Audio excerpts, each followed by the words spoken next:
So in OneDrive, there may be files that you share with others and files that are shared to you by others. So if you want to track that out, then what you can do is over here on the left hand side, you can see that shared is an option. You need to go around over here and click right here. Then what happens is that whatever files is shared with you, it is shown right here as you can see. So pictures folder is shared with you, so you can go around over here and you can see that there's no item over here in this folder, but this folder is shared with you. Let me just go around onto the shared section, and over here you can see shared by you is an option as well. Once I go around over here, you can see all of the files that you have shared with others over here.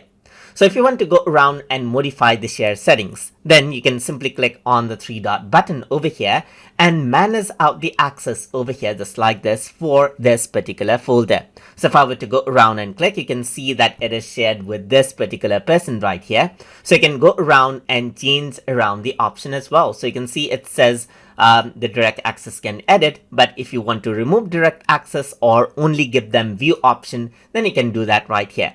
And that is how you can go around and manage out the share over here for this particular folder, as you can see just like this.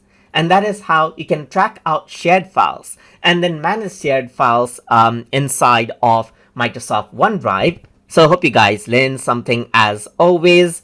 And as always, please like, comment, share, and subscribe.